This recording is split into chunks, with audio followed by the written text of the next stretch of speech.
ദേവുവിൻ്റെ അടുത്തേക്ക് നടക്കുമ്പോൾ ധ്രുവൻ്റെ നെഞ്ചിൽ ഒരു വിങ്ങൽ അനുഭവപ്പെട്ടിരുന്നു.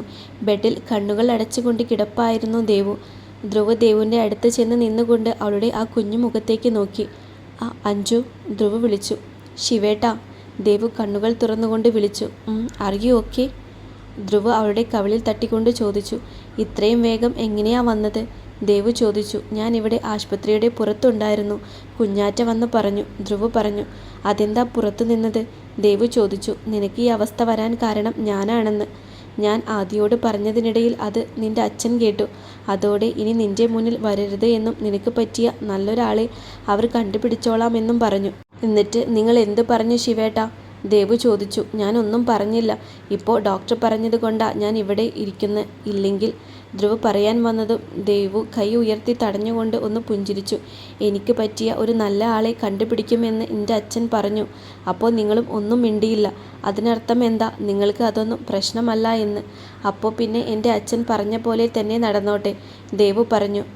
ധ്രുവ് ഒന്ന് മൂളി. എന്നാ സാർ പൊയ്ക്കോ, ഇവിടെ ഇരുന്ന് ബുദ്ധിമുട്ടണ്ട, ദേവു ഒരു വേദനയോടെ പറഞ്ഞ്. ധ്രുവ് ഒന്നും മിണ്ടാതെ അവിടെ നിന്നും എഴുന്നേറ്റ് പോയി. ദേവു അവൻ പോകുന്നത് ഒരു നിറകണ്ണുകളോടെ നോക്കിക്കിടന്നു. അവൾക്ക് അതിനെ കഴിഞ്ഞുള്ളൂ. വീണ്ടും അവൻ്റെ മുന്നിൽ ചെന്ന് നാണം കെടാൻ ദേവുവിന് കഴിയുമായിരുന്നില്ല. അപ്പോഴേക്കും ദേവുവിൻ്റെ അച്ഛനും അമ്മയും വിന്ദയും അവിടേക്ക് വന്നിരുന്നു. മോളെ ദേവു, കുഴപ്പമൊന്നുമില്ലല്ലോ എൻ്റെ മോൾക്ക്? കൃഷ്ണൻ ദേവുവിൻ്റെ തലയിൽ തലോടിക്കൊണ്ട് പറഞ്ഞു. ഇല്ല അച്ഛേ, ദേവു പറഞ്ഞു. മോളെ, നിനക്ക് വേദനിക്കുന്നുണ്ടോ? മീര ചോദിച്ചു. ഇല്ല അമ്മേ. കുഞ്ഞാറ്റെ, എന്താടി ഒന്നും മിണ്ടാത്തെ? ദേവു വിന്ദയുടെ കയ്യിൽ പിടിച്ചമർത്തിക്കൊണ്ട് ചോദിച്ചു. നീ ഓക്കെ ആയല്ലോ ദേവു മോളെ? പിന്നെ ഇവിടെ മീനു വന്നിരുന്നു, വിന്ദ പറഞ്ഞു. ആണോ? ദേവു വിടർന്ന കണ്ണുകളോടെ ചോദിച്ചു. അവളും സ്റ്റാലിൻ ചേട്ടനും തമ്മിൽ സെറ്റായടി. ബട്ട് ഇവിടെ അമ്മാവൻ മീനുവിനെ കുറേ വഴക്ക് പറഞ്ഞു. അതുകൊണ്ട് അവൾ പോയി. പാവം, നിന്നെ കാണാൻ കുറേ ആഗ്രഹമുണ്ടായിരുന്നു, വിന്ദ പറഞ്ഞു. ദേവു ഒന്ന് മൂളി. പിന്നെ മോളെ, അച്ഛൻ വേറെ ഒരു കാര്യം പറയട്ടെ?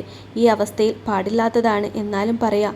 എൻ്റെ കുട്ടി അച്ഛൻ പറയുന്ന ഒരാളെ വിവാഹം കഴിക്കോ? ഇത്ര കാലം അച്ചക്കുട്ടി അവനെ കാത്തു നിന്നില്ലേ? എന്നിട്ട് മോളോട് ഇഷ്ടമാണെന്ന് ഒരു വാക്ക് പറഞ്ഞു കേട്ടിട്ടുണ്ടോ? അച്ഛനെ അമ്മനെ വിഷമിപ്പിക്കാതെ എൻ്റെ മോൾക്ക് നല്ലൊരു ചെക്കനെ കെട്ടിച്ചു തരാം, കൃഷ്ണൻ പറഞ്ഞു. അച്ഛേ, എൻ്റെ ഈ അവസ്ഥയിലും അച്ഛൻ ഇത് പറഞ്ഞ് അതിന് കാരണം ഞാൻ തന്നെയാണ്. ഇനി അച്ഛൻ പറയുന്ന ഏതൊരു ചെക്കനെയും ഞാൻ വിവാഹം കഴിച്ചോളാം, ദേവു പറഞ്ഞു. ദേവു, വിന്ദ ഒരു ഞെട്ടലോടെ വിളിച്ചു. ഞാൻ കാര്യമായിട്ടാ കുഞ്ഞാറ്റെ ഈ പറയുന്നേ. എൻ്റെ അച്ഛൻ പറയുന്ന ആളെ ഞാൻ വിവാഹം ചെയ്യും. ഇനി അതിലൊരു മാറ്റവുമില്ല. കിട്ടാത്ത സ്നേഹത്തിന് പുറകെ ഒരു പൊട്ടിയായി പോവാൻ വയ്യ, ദേവു പറഞ്ഞു. ദേവു മോളെ, ഒന്നൂടെ, വിന്ദ പറയാൻ വന്നതും ദേവു കൈ ഉയർത്തി തടഞ്ഞു. ഇതിൽ കൂടുതൽ ഇനി ഒന്നും പറയാനില്ല കുഞ്ഞാറ്റെ, നമുക്കിത് ഇവിടെ വെച്ച് വിടാം, ദേവു പറഞ്ഞു. പിന്നെ വിന്ദ ഒന്നും പറയാൻ പോയില്ല. ദേവുവിൻ്റെ ശബ്ദം അത്രയും ഉറച്ചതായിരുന്നു. എന്നാൽ ഞാനിനി ഒന്നും പറയുന്നില്ല. നീ ഓക്കെ അല്ലേ ദേവു മോളെ? വിന്ദ ചോദിച്ചു. അതേടി, ദേവു പുഞ്ചിരിച്ചുകൊണ്ട് പറഞ്ഞു. എന്നാൽ ഞാൻ വീട്ടിൽ പോവാടി, എനിക്കൊന്ന് കുളിക്കണം. എന്നിട്ട് ഞാൻ നാളെ വരാം, വിന്ദ പറഞ്ഞു. ശരിയെന്നാ ചെല്ല്, ദേവു പറഞ്ഞു. വിന്ദ മീരയെയും കൃഷ്ണനെയും നോക്കി ചിരിച്ചുകൊണ്ട് പുറത്തേക്ക് ഇറങ്ങിപ്പോയി. മോളു റെസ്റ്റ് എടുത്തോ, കൃഷ്ണൻ പറഞ്ഞു. അമ്മയും അച്ഛനും പുറത്തുണ്ടാവും കേട്ടോ, മീര പറഞ്ഞു. ദേവു ഒന്ന് പുഞ്ചിരിച്ച് മീരയും കൃഷ്ണനും അവളുടെ കവിളിൽ തലോടിക്കൊണ്ട് പുറത്തേക്ക് പോയി. മീനുവിൻ്റെ കണ്ണ് നിറഞ്ഞൊഴുകിക്കൊണ്ടേയിരുന്നു. ഹൃദയം പൊടിയുന്ന വേദന തോന്നി ദേവുവിന്. എന്നാൽ അടുത്ത നിമിഷം തന്നെ അവൾ കണ്ണുകൾ അമർത്തി തുടച്ചു. അവൾക്ക് വാശിയായിരുന്നു ഇനി ഒരിക്കലും ഒന്നിനും വേണ്ടി കരയില്ല എന്നത്. വിന്ദ പുറത്തേക്കിറങ്ങി. അവിടെ സുരേഷും ഗീതയും മാധവനും ഇരിപ്പുണ്ടായിരുന്നു. മോളെ, ദേവു എന്താ പറഞ്ഞേ? ഗീത ചോദിച്ചു. അവൾ എന്ത് പറയാൻ? അവൾ ഓക്കെ ആണെന്നാണ് പറഞ്ഞേ. നമുക്ക് വീട്ടിൽ പോകാം, വിന്ദ പറഞ്ഞു. അതെങ്ങനെയാ പോവാ? ദേവു മോളെ ഒന്ന് കാണാതെ നമുക്ക് നാളെ പോവാം, സുരേഷ് പറഞ്ഞു. എന്നാൽ നിങ്ങൾ ഇവിടെ നിന്നോ, ഞാൻ പോവാണ്. ഈ ഡ്രസ്സ് ഒന്ന് മാറണം, വിന്ദ പറഞ്ഞു. നീ ഒറ്റയ്ക്ക് പോവോ കുഞ്ഞാറ്റെ? സുരേഷ് ചോദിച്ചു. ഇല്ല, അച്ഛൻ എനിക്ക് എസ്കോട്ട് വിട്, വിന്ദ പറഞ്ഞു. ഞാനൊന്നും പറഞ്ഞില്ലേ? ക്യാഷ് ഉണ്ടോ നിൻ്റെ കയ്യിൽ ഓട്ടോ വിളിച്ചു പോവാൻ? സുരേഷ് ചോദിച്ചു. ഇല്ല, വിന്ദ പറഞ്ഞു. സുരേഷ് കുറച്ച് ക്യാഷ് എടുത്ത് വിന്ദയ്ക്ക് കൊടുത്തു. അവൾ അത് വാങ്ങിയിട്ട് അമ്മയ്ക്കും അച്ഛനും ഓരോ ഉമ്മ കൊടുത്ത് അവിടെ നിന്നും പോയി. വിന്ദ പോകുന്നത് നോക്കി ചിരിച്ചുകൊണ്ട് സുരേഷും ഗീതയും മാധവനും അവിടെ തന്നെ നിന്നു. ഇതേ സമയം ICUവിൽ നിന്ന് വന്നത് മുതൽ ഇരുന്ന് സിഗരറ്റ് വലിക്കാൻ തുടങ്ങിയതാണ് ധ്രുവൻ. എൻ്റെ ധ്രുവ, നീ എന്തെങ്കിലും ഒന്ന് പറയും. ദേവുവിനോട് നീ എന്താ പറഞ്ഞേ? ആദി ചോദിച്ചു. അവളുടെ അച്ഛൻ പറഞ്ഞതൊക്കെ ഞാൻ അവളോട് പോയി പറഞ്ഞു. പക്ഷേ ധ്രുവ് വലിച്ചു കഴിഞ്ഞ സിഗരറ്റ് കുറ്റി നിലത്തേക്കിട്ടുകൊണ്ട് അടുത്തത് കത്തിച്ചു വലിച്ചു തുടങ്ങി. പക്ഷേ ബാക്കി എന്തുവാ? ആദി ചോദിച്ചു. അവളും പറഞ്ഞു അവളുടെ അച്ഛൻ പറയുന്നത് പോലെ നടന്നോട്ടെ എന്ന്. ധ്രുവ് പറഞ്ഞു. എന്ത്? ആദി ഒരു ഞെട്ടലോടെ ചോദിച്ചു. എന്നേക്കാൾ നല്ലൊരാളെ കണ്ടുപിടിച്ചു മോൾക്ക് കൊടുത്തോളാം എന്ന് പറഞ്ഞില്ലേ, അതുപോലെ തന്നെ നടന്നോട്ടെ എന്ന് ധ്രുവ് പറഞ്ഞു. എടാ, അവൾ അപ്പോഴത്തെ ആ ദേഷ്യത്തിൽ പറഞ്ഞതാവും, ആദി പറഞ്ഞു. അല്ല, വിന്ദ അവിടേക്ക് വന്നുകൊണ്ട് പറഞ്ഞു. ആദിയും ധ്രുവനും വിന്ദയെ നോക്കിക്കൊണ്ട് നിന്നു. വിന്ദയുടെ കണ്ണ് നിറഞ്ഞിരുന്നു. അവൾ അപ്പോഴത്തെ ദേഷ്യത്തിൽ പറഞ്ഞതാണെന്ന് കരുതണ്ട.